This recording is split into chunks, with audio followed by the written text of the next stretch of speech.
ਬਹੂ ਅੰਜਣਾ ਨੇ ਜਦੋਂ ਕਿਚਨ ਵਿੱਚ ਜਾ ਕੇ ਦੇਖਿਆ ਤਾਂ ਉਸਦੀ ਸੱਸ ਖਾਣਾ ਬਣਾ ਰਹੀ ਸੀ। ਤਾਂ ਬਹੂ ਨੇ ਆਪਣੀ ਸੱਸ ਨੂੰ ਉਸਦੇ ਨਾਮ ਤੋਂ ਸੰਬੋਧਿਤ ਕਰਦੇ ਹੋਏ ਕਿਹਾ, ਗੀਤਾ ਕਿੰਨੀ ਕੁ ਦੇਰ ਹੋ ਗਈ, ਖਾਣਾ ਬਣਿਆ ਜਾਂ ਨਹੀਂ? ਖਾਣਾ ਬਣ ਗਿਆ ਤਾਂ ਕਮਰੇ ਵਿੱਚ ਲੈ ਕੇ ਆ ਜਾ।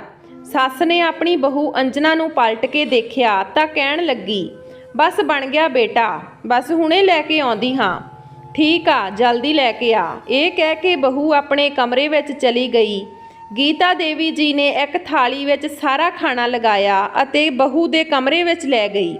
ਬਹੂ ਦੇ ਸਾਹਮਣੇ ਜਾ ਕੇ ਰੱਖ ਦਿੱਤਾ ਤਾਂ ਬਹੂ ਖਾਣਾ ਖਾਣ ਲੱਗੀ ਤੇ ਗੀਤਾ ਦੇਵੀ ਉੱਥੇ ਖੜੀ ਹੋ ਗਈ। ਬਹੂ ਬੋਲੀ, ਹੁਣ ਖਾਣਾ ਖਾਣ ਵੀ ਦੇਵੇਂਗੀ ਜਾਂ ਮੇਰੀ ਛਾਤੀ ਤੇ ਬੈਠੀ ਰਹੇਗੀ? ਜਾ ਕੇ ਬਾਕੀ ਦੇ ਕੰਮ ਜਲਦੀ ਜਲਦੀ ਨਿਪਟਾ।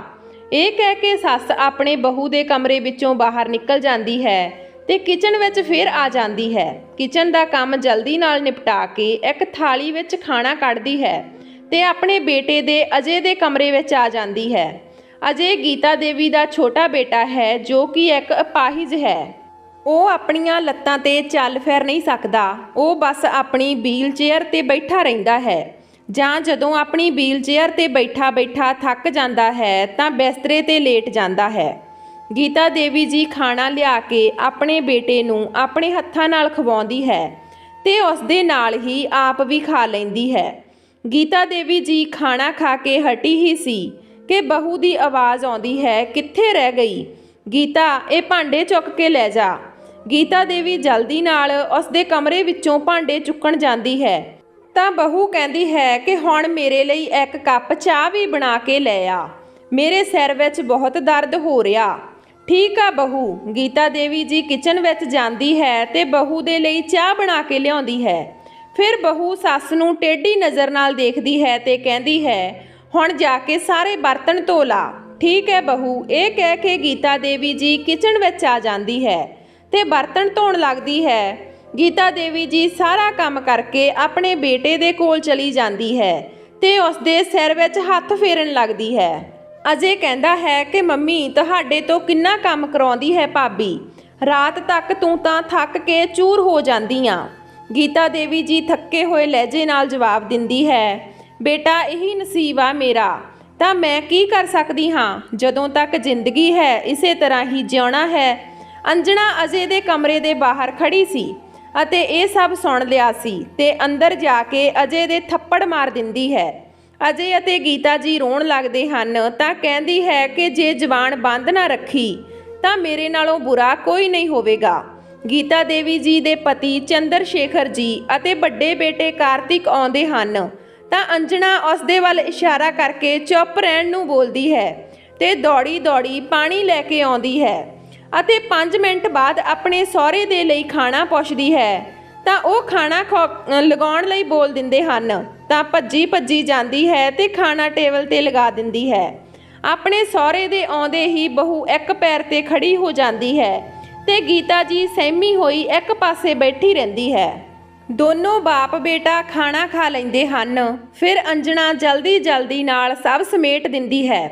ਚੰਦਰ ਸ਼ੇਖਰ ਜੀ ਦੀ ਖੁਦ ਦੀ ਬਰਤਨਾਂ ਦੀ ਫੈਕਟਰੀ ਸੀ ਤੇ ਉਸਨੇ ਆਪਣੇ ਵੱਡੇ ਬੇਟੇ ਨੂੰ ਵੀ ਆਪਣੇ ਨਾਲ ਹੀ ਲਗਾ ਲਿਆ ਸੀ, ਜਦਕਿ ਛੋਟਾ ਬੇਟਾ ਅਜੇ 20 ਸਾਲ ਦਾ ਸੀ।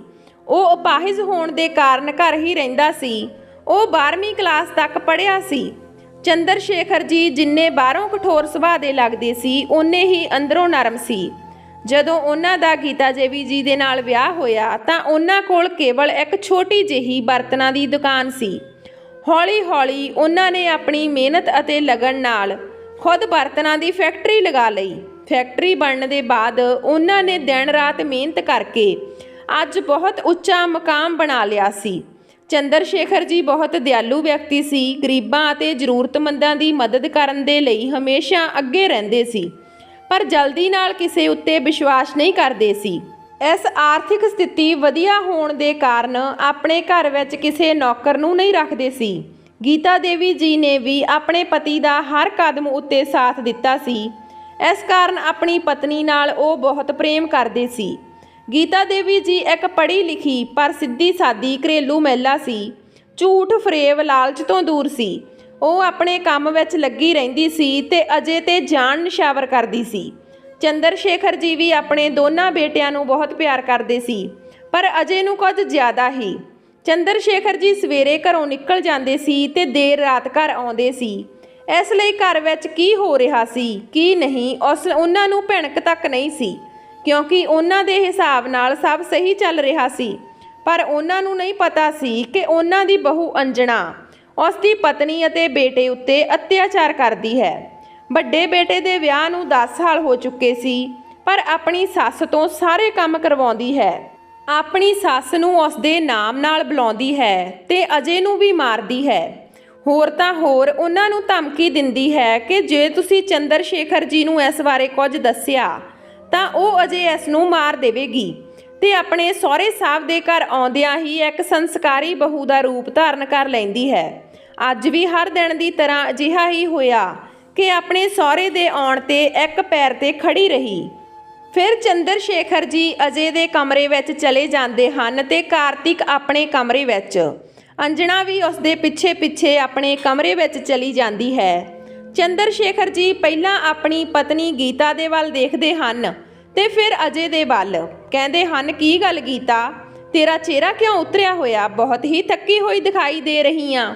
ਬਲਕਿ ਅੱਜ ਦੀ ਹੀ ਗੱਲ ਨਹੀਂ, ਮੈਂ ਹਰ ਰੋਜ਼ ਦੇਖਦਾ ਹਾਂ ਕਿ ਤੁਸੀਂ ਦੋਨੋਂ ਮੈਨੂੰ ਇਸ ਤਰ੍ਹਾਂ ਹੀ ਨਜ਼ਰ ਆਉਂਦੇ ਹੋ। ਮੈਨੂੰ ਦੱਸ ਤਾਂ ਕਿਸ ਚੀਜ਼ ਦੀ ਕਮੀ ਆ ਜਾਂ ਕੋਈ ਕਸ਼ਟ ਆ ਤੁਹਾਨੂੰ ਦੋਨਾਂ ਨੂੰ? ਤੁਹਾਡੀ ਦੋਨਾਂ ਦੀ ਖੁਸ਼ੀ ਤੋਂ ਵੱਧ ਕੇ ਕੁਝ ਨਹੀਂ ਮੇਰੇ ਲਈ। ਪਰ ਤੁਸੀਂ ਦੋਨੋਂ ਮੈਨੂੰ ਖੁਸ਼ ਦਿਖਾਈ ਕਿਉਂ ਨਹੀਂ ਦਿੰਦੇ? ਗੀਤਾ ਅਤੇ ਅਜੇ ਇੱਕ ਦੂਜੇ ਵੱਲ ਵੇਖਣ ਲੱਗੇ। ਗੀਤਾ ਜੀ ਅੱਖਾਂ ਦੀ ਭਾਸ਼ਾ ਨਾਲ ਅਜੇ ਨੂੰ ਮਨਾ ਕਰ ਦਿੰਦੀ ਹੈ। ਗੀਤਾ ਜੀ ਕਹਿੰਦੀ ਹੈ, ਨਹੀਂ ਜੀ, ਤੁਹਾਨੂੰ ਹੀ ਇਸ ਤਰ੍ਹਾਂ ਲੱਗਦਾ ਰਹਿੰਦਾ। ਅਸੀਂ ਤਾਂ ਦੋਨੋਂ ਬਹੁਤ ਖੁਸ਼ ਹਾਂ, ਸਾਨੂੰ ਕੋਈ ਕਸ਼ਟ ਨਹੀਂ। ਤੁਹਾਡੇ ਹੁੰਦੇ ਹੋਏ ਸਾਨੂੰ ਕੀ ਕਸ਼ਟ ਹੋ ਸਕਦਾ? ਪਰ ਤੁਸੀਂ ਪੂਰਾ ਦਿਨ ਫੈਕਟਰੀ ਵਿੱਚ ਥੱਕ ਜਾਂਦੇ ਹੋ ਨਾ, ਤਾਂ ਕਰਕੇ ਤੁਹਾਨੂੰ ਅਜਿਹਾ ਲੱਗਦਾ। ਲਿਆਓ, ਮੈਂ ਤੁਹਾਡੇ ਸਿਰ ਵਿੱਚ ਤੇਲ ਦੀ ਮਾਲਿਸ਼ ਕਰ ਦਿੰਦੀ ਹਾਂ।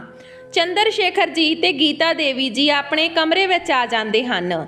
ਗੀਤਾ ਦੇਵੀ ਜੀ ਚੰਦਰ ਸ਼ੇਖਰ ਜੀ ਦੇ ਤੇਲ ਲਗਾਉਣਾ ਸ਼ੁਰੂ ਕਰ ਦਿੰਦੀ ਹੈ। ਸਿਰ ਵਿੱਚ ਮਾਲਿਸ਼ ਕਰਕੇ ਉਸ ਨੂੰ ਸੁਆ ਦਿੰਦੀ ਹੈ। ਫਿਰ ਅਜੇ ਦੇ ਕਮਰੇ ਵਿੱਚ ਜਾ ਕੇ ਅਜੇ ਦੇ ਸਿਰ ਵਿੱਚ ਤੇਲ ਦੀ ਮਾਲਿਸ਼ ਕਰਨ ਲੱਗਦੀ ਹੈ। ਉਹ ਵੀ ਸੌਂ ਜਾਂਦਾ ਹੈ ਤੇ ਫਿਰ ਆਪਣੇ ਕਮਰੇ ਵਿੱਚ ਆ ਕੇ ਅਲਮਾਰੀ ਵਿੱਚੋਂ ਇੱਕ ਡਾਇਰੀ ਕੱਢਦੀ ਹੈ ਤੇ ਲਿਖਣਾ ਸ਼ੁਰੂ ਕਰ ਦਿੰਦੀ ਹੈ। ਕੁਝ ਸਮੇਂ ਬਾਅਦ ਉਹ ਡਾਇਰੀ ਨੂੰ ਲੁਕੋ ਕੇ ਉੱਥੇ ਹੀ ਰੱਖ ਦਿੰਦੀ ਹੈ ਤੇ ਸੌਂ ਜਾਂਦੀ ਹੈ। ਅਗਲੇ ਦਿਨ ਗੀਤਾ ਜੀ ਜਲਦੀ ਉੱਠ ਕੇ ਪੂਜਾ ਪਾਠ ਤੇ ਕੰਮ ਵਿੱਚ ਲੱਗ ਜਾਂਦੀ ਹੈ। ਚੰਦਰ ਸ਼ੇਖਰ ਜੀ ਨਹੀਂ ਉੱਠਦੇ। ਉਦੋਂ ਤੱਕ ਬਹੂ ਵੀ ਸੁੱਤੀ ਰਹਿੰਦੀ ਹੈ। ਉਹਨਾਂ ਦੇ ਉੱਠਣ ਦੇ ਬਾਅਦ ਬਹੂ ਜਲਦੀ ਕੰਮ ਵਿੱਚ ਲੱਗ ਕੇ ਆਪਣਾ ਨਾਟਕ ਸ਼ੁਰੂ ਕਰ ਦਿੰਦੀ ਹੈ ਤੇ ਆਪਣੇ ਸਹੁਰਾ ਸਾਹਿਬ ਦੇ ਕੰਮ ਤੇ ਜਾਂਦੇ ਹੀ ਸੱਸ ਅਤੇ ਦੇਵਰ ਨੂੰ ਟੌਰਚਰ ਕਰਨਾ ਸ਼ੁਰੂ ਕਰ ਦਿੰਦੀ ਹੈ। ਘਰ ਦਾ ਸਾਰਾ ਖਰਚਾ ਚੰਦਰ ਸ਼ੇਖਰ ਜੀ ਕਰਦੇ ਹਨ। ਰੁਪਈਆ ਪੈਸਾ ਸਭ ਕੁਝ ਚੰਦਰ ਸ਼ੇਖਰ ਜੀ ਦੇ ਹੱਥ ਵਿੱਚ ਰਹਿੰਦਾ ਹੈ। ਕਾਰਤਿਕ ਵਿੱਚ ਉਹ ਗੱਲ ਨਹੀਂ ਸੀ ਜੋ ਇੱਕ ਵੱਡੇ ਬੇਟੇ ਵਿੱਚ ਹੋਣੀ ਚਾਹੀਦੀ ਸੀ। ਉਹ ਬਹੁਤ ਕਮਜ਼ੋਰ ਸੀ। ਉਹ ਆਪਣੀ ਜ਼ਿੰਮੇਵਾਰੀ ਚੁੱਕਣ ਤੋਂ ਬਚਦਾ ਸੀ। ਉਸ ਦੀ ਕੰਮ ਵਿੱਚ ਰੁਚੀ ਬਹੁਤ ਘੱਟ ਸੀ, ਪਰ ਪਿਤਾ ਜੀ ਦੇ ਡਰ ਤੋਂ ਉਹਨਾਂ ਦੇ ਨਾਲ ਫੈਕਟਰੀ ਵਿੱਚ ਇੱਧਰ ਉੱਧਰ ਨਜ਼ਰ ਗੱਡੀ ਰੱਖਦਾ ਸੀ। ਇੱਧਰ ਬਹੂ ਨੇ ਆਪਣੇ ਦਿਓਰ ਅਤੇ ਸੱਸ ਦਾ ਜੀਣਾ ਹਰਾਮ ਕਰਕੇ ਰੱਖਿਆ ਸੀ। ਉਸ ਦਾ ਅਤਿਆਚਾਰ ਦਿਨ ਪ੍ਰਤੀ ਦਿਨ ਵੱਧਦਾ ਜਾ ਰਿਹਾ ਸੀ। ਇੱਕ ਦਿਨ ਗੀਤਾ ਜੀ ਨੂੰ ਰੋਟੀ ਬਣਾਉਣ ਵਿੱਚ ਦੇਰ ਹੋ ਗਈ। ਬਹੂ ਨੇ ਆਪਣੀ ਸੱਸ ਦਾ ਹੱਥ ਗਰਮ ਤਵੇ ਉੱਤੇ ਰੱਖ ਦਿੱਤਾ। ਗੀਤਾ ਜੀ ਦੇ ਮੂੰਹ ਵਿੱਚੋਂ ਚੀਕ ਨਿਕਲ ਗਈ ਤੇ ਆਪਣੀ ਮਾਂ ਦੀਆਂ ਚੀਕਾਂ ਸੁਣ ਕੇ ਅਜੇ ਬਾਹਰ ਨਿਕਲ ਆਇਆ ਤੇ ਆਪਣੀ ਭਾਬੀ ਨੂੰ ਕਹਿਣ ਲੱਗਿਆ, ਭਾਬੀ, ਅੱਜ ਮੈਂ ਪਾਪਾ ਨੂੰ ਜ਼ਰੂਰ ਦੱਸਾਂਗਾ ਕਿ ਤੁਸੀਂ ਮੰਮੀ ਦਾ ਹੱਥ ਜਲਾਇਆ ਹੈ। ਅੰਜਨਾ ਕੜਛੀ ਚੁੱਕ ਕੇ ਅਜੇ ਦੇ ਸਿਰ ਵਿੱਚ ਮਾਰ ਦਿੰਦੀ ਹੈ, ਉਸ ਨੂੰ ਧਮਕੀ ਦਿੰਦੀ ਹੈ ਤੇ ਆਪਣੇ ਕਮਰੇ ਵਿੱਚ ਚਲੀ ਜਾਂਦੀ ਹੈ। ਗੀਤਾ ਜੀ ਆਪਣੇ ਬੇਟੇ ਨੂੰ ਫੜ ਕੇ ਬੈਠ ਜਾਂਦੀ ਹੈ। ਅਜੇ ਇਹ ਕਹਿੰਦਾ ਹੈ ਕਿ ਮੰਮੀ ਜੀ, ਤੁਸੀਂ ਮੇਰੇ ਕਾਰਨ ਇੰਨਾ ਕਸ਼ਟ ਨਾ ਸਹੋ। ਮੈਂ ਤਾਂ ਮਰੇ ਲੋਕਾਂ ਵਿੱਚੋਂ ਹਾਂ ਤੇ ਨਾ ਜਿਉਂਦੇ ਲੋਕਾਂ ਵਿੱਚੋਂ। ਹੁਣ ਮੈਨੂੰ ਮਰ ਜਾਣ ਦਿਓ। ਅੱਜ ਤੁਸੀਂ ਪਾਪਾ ਨੂੰ ਸਭ ਸੱਚ ਦੱਸ ਦਿਓ। ਵੈਸੇ ਵੀ ਭਾਬੀ ਆਪਾਂ ਨੂੰ ਜਿਉਂਦੇ ਜੀ ਮਾਰ ਰਹੀ ਆ। ਗੀਤਾ ਜੀ ਆਪਣੇ ਬੇਟੇ ਨੂੰ ਗਲੇ ਲਗਾ ਕੇ ਰੋਂਦੀ ਹੋਈ ਕਹਿੰਦੀ ਆ ਕਿ ਮੇਰੇ ਬੱਚੇ, ਤੂੰ ਆਪਣੀ ਜਾਨ ਕਿਉਂ ਦੇਵੇਂਗਾ? ਰੱਬ ਤੈਨੂੰ ਮੇਰੀ ਵੀ ਉਮਰ ਲਗਾ ਦੇਵੇ।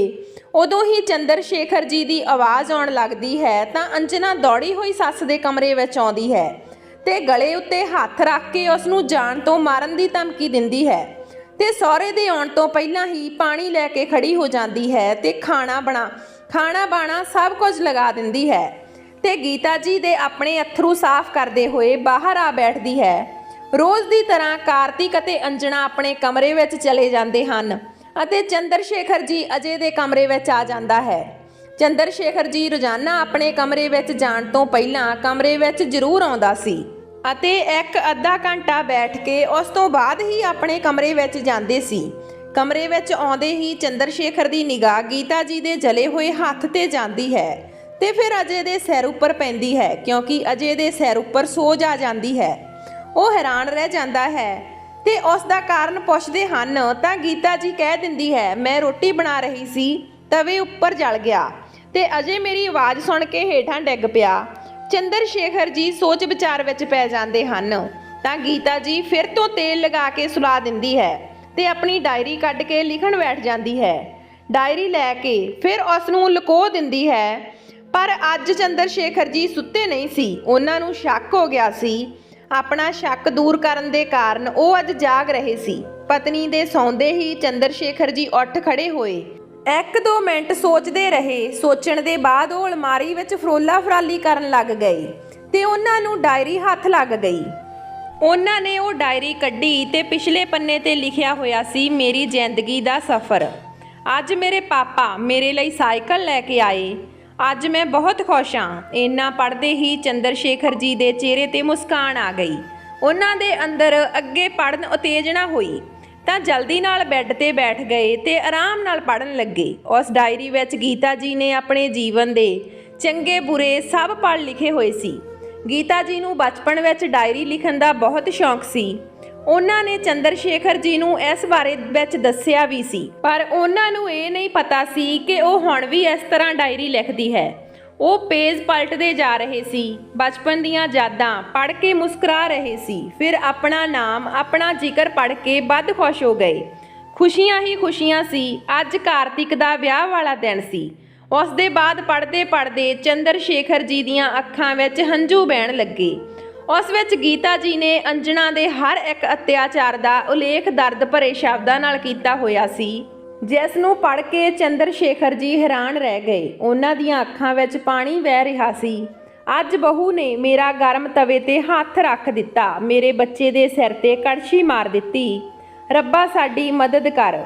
ਉਹ ਉਸ ਡਾਇਰੀ ਦੇ ਆਖਰੀ ਸ਼ਬਦ ਪੜ੍ਹ ਕੇ ਚੰਦਰ ਸ਼ੇਖਰ ਜੀ ਬੈੱਡ ਤੋਂ ਉੱਠਦੇ ਹੋਏ ਨੀਚੇ ਬੈਠ ਕੇ ਡਾਇਰੀ ਨੂੰ ਸੀਨੇ ਨਾਲ ਲਗਾ ਕੇ ਬਹੁਤ ਰੋਏ। ਜਿਸ ਬੇਟੇ ਅਤੇ ਪਤਨੀ ਨੂੰ ਉਹ ਇੰਨਾ ਪਿਆਰ ਕਰਦੇ ਸੀ, ਉਹ ਇਸ ਤਰ੍ਹਾਂ ਅਤਿਆਚਾਰ ਸਹਿ ਰਹੇ ਸੀ। ਉਹਨਾਂ ਦੇ ਦਿਲ ਦੇ 1000 ਟੁਕੜੇ ਹੋ ਚੁੱਕੇ ਸੀ। ਜਿਸ ਲੋਕਾਂ ਦੇ ਲਈ ਮੈਂ ਸਵੇਰ ਤੋਂ ਲੈ ਕੇ ਸ਼ਾਮ ਤੱਕ ਇੰਨੀ ਮਿਹਨਤ ਕਰਦਾ ਹਾਂ, ਉਹਨਾਂ ਲਈ ਦਿਨ ਰਾਤ ਕੰਮ ਕਰਦਾ ਹਾਂ, ਉਹੀ ਮੇਰੀ ਪਤਨੀ ਅਤੇ ਮੇਰੇ ਜਿਗਰ ਦੇ ਟੁਕੜੇ ਦੇ ਨਾਲ ਨੀਚ ਕਰਮ ਕਰ ਰਹੇ ਹਨ। ਉਹਨਾਂ ਨੇ ਰੋਂਦੇ ਰੋਂਦੇ ਉਹ ਡਾਇਰੀ ਉਸੇ ਜਗ੍ਹਾ ਤੇ ਵਾਪਸ ਰੱਖੀ ਅਤੇ ਆਪਣੀ ਪਤਨੀ ਕੋਲ ਬੈਠ ਕੇ ਪਿਆਰ ਭਰੀਆਂ ਨਜ਼ਰਾਂ ਨਾਲ ਦੇਖਦੇ ਰਹੇ ਅਤੇ ਉਹਨਾਂ ਦੇ ਸਿਰ ਤੇ ਹੱਥ ਫੇਰਦੇ ਰਹੇ। ਉਹਨਾਂ ਦੀਆਂ ਅੱਖਾਂ ਵਿੱਚ ਗੁੱਸੇ ਦੀ ਅੱਗ ਉੱਭਰ ਚੁੱਕੀ ਸੀ। ਉਸ ਦਾ ਮਨ ਕੀਤਾ ਕਿ ਹੁਣੇ ਜਾ ਕੇ ਬਹੂ ਦਾ ਗਲਾ ਘੁੱਟ ਦੇਵਾਂ। ਪੂਰੀ ਰਾਤ ਵਿੱਚ ਉਹ 1 ਘੰਟਾ ਮੁਸ਼ਕਲ ਨਾਲ ਸੁੱਤੇ ਤੇ ਸਵੇਰੇ ਉੱਠਦੇ ਹੀ ਬੋਲੇ, ਬੇਟਾ ਕਾਰਤਿਕ, ਅੱਜ ਫੈਕਟਰੀ ਦੀ ਛੁੱਟੀ ਹੈ ਤੇ ਮੇਰੀ ਤਬੀਅਤ ਵੀ ਠੀਕ ਨਹੀਂ। ਤੂੰ ਜਿਹਾ ਕਰ, ਬਹੂ ਨੂੰ ਲੈ ਕੇ ਕਿਤੇ ਘੁੰਮਣ ਜਾ। ਕਾਰਤਿਕ ਅਤੇ ਅੰਜਣਾ ਨੂੰ ਤਾਂ ਮੌਕਾ ਚਾਹੀਦਾ ਸੀ। ਇਹ ਸੁਣਦੇ ਹੀ ਉਹ ਜਲਦੀ ਨਾਲ ਤਿਆਰ ਹੋ ਕੇ ਨਿਕਲ ਗਏ।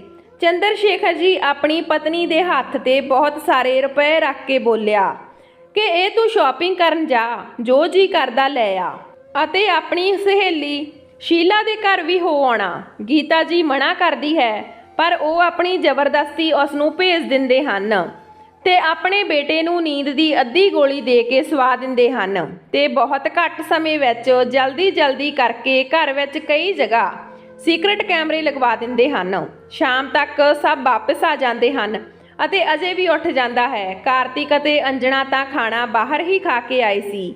ਸਹੁਰਾ ਸਾਹਿਬ ਘਰ ਵਿੱਚ ਹੀ ਸੀ ਤਾਂ ਅੰਜਣਾ ਬਹੁਤ ਚੰਗੇ ਨਾਲ ਪੇਸ਼ ਆਉਂਦੀ ਸੀ। ਚੰਦਰ ਸ਼ੇਖਰ ਜੀ ਨੇ ਆਪਣੀ ਪਤਨੀ ਅਤੇ ਅਜੇ ਦੇ ਲਈ ਖਾਣਾ ਬਾਹਰ ਤੋਂ ਆਰਡਰ ਕਰ ਦਿੱਤਾ। ਉਹ ਤਿੰਨੋਂ ਵੀ ਖਾਣਾ ਖਾ ਲੈਂਦੇ ਹਨ ਤੇ ਰੋਜ਼ ਦੀ ਤਰ੍ਹਾਂ ਸਭ ਆਪੋ ਆਪਣੇ ਕਮਰਿਆਂ ਵਿੱਚ ਜਾ ਕੇ ਸੌਂ ਜਾਂਦੇ ਹਨ। ਅਗਲੇ ਦਿਨ ਚੰਦਰ ਸ਼ੇਖਰ ਜੀ ਦੇ ਜਾਂਦੇ ਹੀ ਅੰਜਣਾ ਆਪਣੇ ਅਸਲੀ ਰੂਪ ਵਿੱਚ ਆ ਜਾਂਦੀ ਹੈ।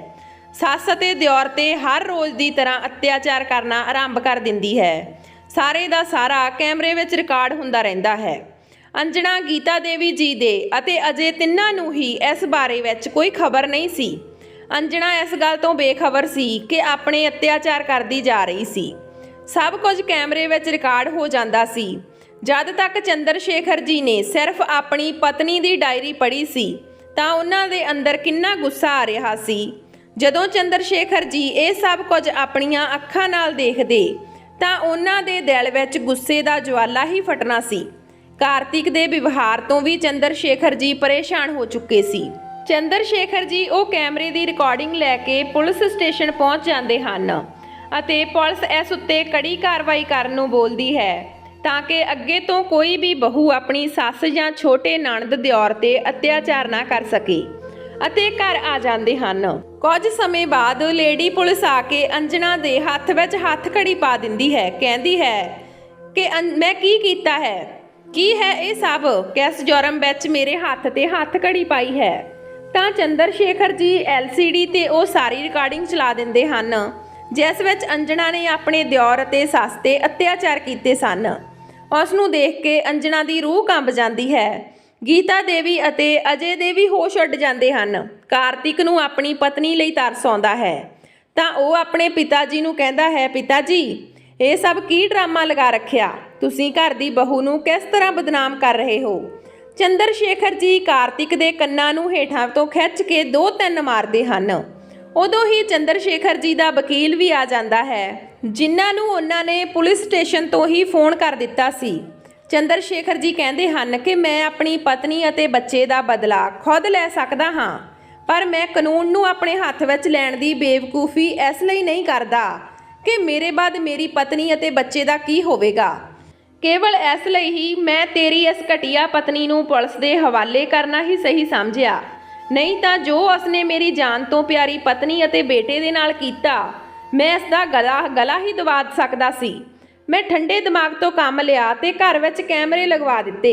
ਤੇਰੀ ਪਤਨੀ ਗੀਤਾ ਤੇ ਅਜੇ ਨੂੰ ਜਾਨ ਤੋਂ ਮਾਰਨ ਦੀ ਧਮਕੀ ਵੀ ਦਿੰਦੀ ਹੈ। ਹੁਣ ਇੰਨੀਆਂ ਸੰਗੀਨ ਧਾਰਾਵਾਂ ਤੋਂ ਬਚਣ ਦੇ ਲਈ ਤੈਨੂੰ ਪੈਸਾ, ਸਮਾਂ ਤੇ ਜੀਵਨ ਸਭ ਚਾਹੀਦਾ ਹੈ। ਹੁਣ ਉੱਥੇ ਰਹੀ ਪੂਰਾ ਜੀਵਨ ਜੇਲ੍ਹ ਵਿੱਚ। ਇਹ ਸਭ ਸੁਣ ਕੇ ਅੰਜਣਾ ਅਤੇ ਕਾਰਤਿਕ ਰੋਣ ਲੱਗਦੇ ਹਨ। ਕਾਰਤਿਕ ਕਹਿੰਦਾ ਹੈ ਕਿ ਪਿਤਾ ਜੀ ਅਤਿਆਚਾਰ ਤਾਂ ਅੰਜਣਾ ਨੇ ਕੀਤੇ ਹਨ, ਮੈਂ ਨਹੀਂ। ਤੁਸੀਂ ਮੈਨੂੰ ਵੀ ਜੇਲ੍ਹ ਭੇਜੋਗੇ, ਮੈਨੂੰ ਤੁਸੀਂ ਆਪਣੇ ਨਾਲ ਹੀ ਰੱਖੋ, ਮੈਂ ਤਾਂ ਕੁਝ ਨਹੀਂ ਕੀਤਾ। ਅੰਜਣਾ ਆਪਣੇ ਕੀਤੇ ਹੋਏ ਤੇ ਬਹੁਤ ਸ਼ਰਮਿੰਦਾ ਸੀ। ਉਹ ਮਾਫੀ ਮੰਗਦੀ ਰਹੀ।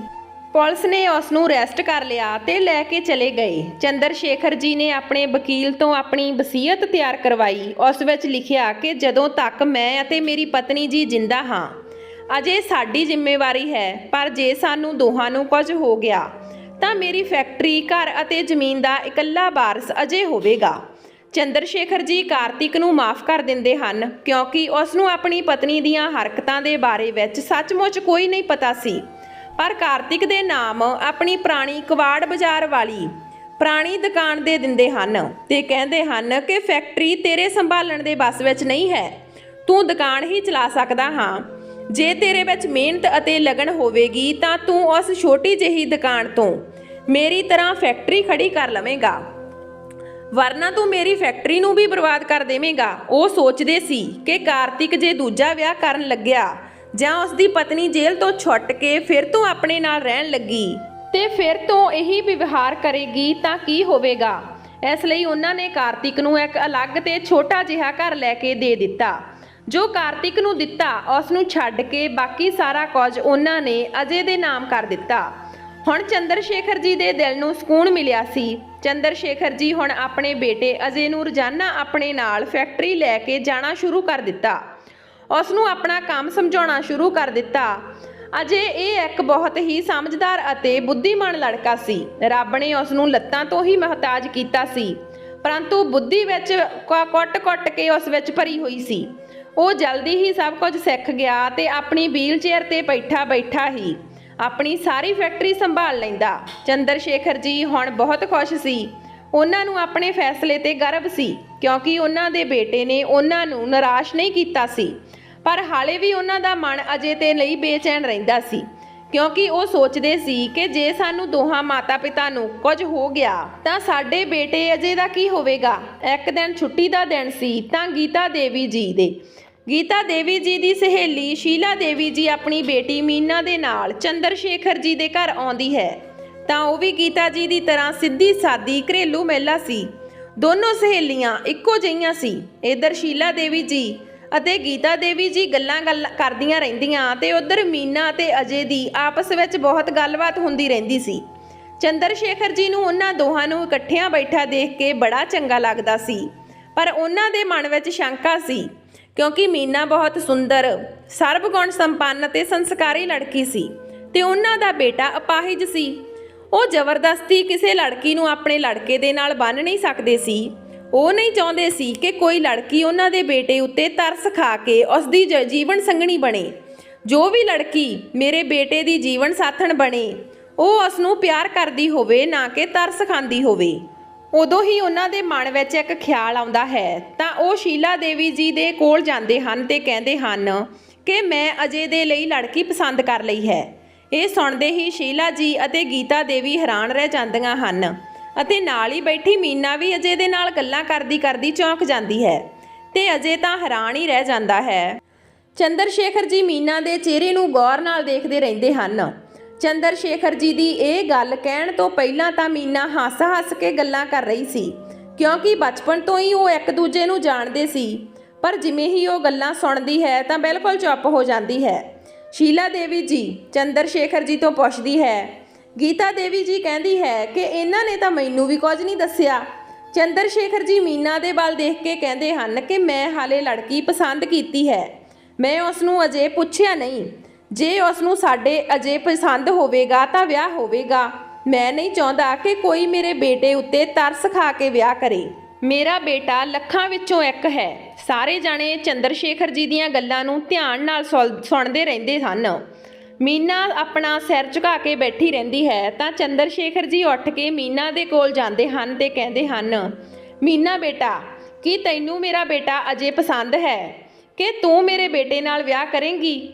ਮੇਰਾ ਬੇਟਾ ਪੈਰਾਂ ਤੋਂ ਅਪਾਹਿਜ ਹੈ, ਬਸ ਇੱਕ ਹੀ ਕਮੀ ਹੈ ਮੇਰੇ ਬੇਟੇ ਵਿੱਚ। ਇਸ ਤੋਂ ਇਲਾਵਾ ਮੇਰੇ ਬੇਟੇ ਵਿੱਚ ਕੋਈ ਕਮੀ ਨਹੀਂ। ਮੇਰਾ ਬੇਟਾ ਹੀਰਾ ਹੈ, ਲੱਖਾਂ ਵਿੱਚੋਂ ਇੱਕ। ਮੀਨਾ ਸਿਰ ਉੱਪਰ ਚੱਕਦੀ ਹੈ ਤੇ ਚੰਦਰ ਸ਼ੇਖਰ ਜੀ ਨੂੰ ਦੇਖਦੀ ਹੈ। ਉਸ ਦੀਆਂ ਅੱਖਾਂ ਵਿੱਚ ਹੰਝੂ ਸੀ। ਚੰਦਰ ਸ਼ੇਖਰ ਜੀ ਦਾ ਹੱਥ ਉਸਨੇ ਆਪਣੇ ਹੱਥ ਵਿੱਚ ਲਿਆ ਤੇ ਕਹਿੰਦੀ ਹੈ, ਪਾਪਾ ਜੀ, ਮੈਂ ਅਜੇ ਨੂੰ ਬਚਪਨ ਤੋਂ ਜਾਣਦੀ ਹਾਂ। ਮੈਂ ਅਜੇ ਨੂੰ ਚੰਗੀ ਤਰ੍ਹਾਂ ਜਾਣਦੀ ਹਾਂ। ਮੈਂ ਉਸ ਨੂੰ ਪਿਆਰ ਕਰਦੀ ਹਾਂ, ਇਸ ਲਈ ਵਿਆਹ ਕਰਨਾ ਚਾਹੁੰਦੀ ਹਾਂ, ਨਾ ਕਿ ਤਰਸ ਖਾ ਕੇ। ਇਹ ਸੁਣਦੇ ਹੀ ਚੰਦਰ ਸ਼ੇਖਰ ਜੀ ਪ੍ਰਸੰਨ ਹੋ ਗਏ ਅਤੇ ਉਹਨਾਂ ਦੀਆਂ ਅੱਖਾਂ ਵਿੱਚ ਹੰਝੂ ਆ ਜਾਂਦੇ ਹਨ।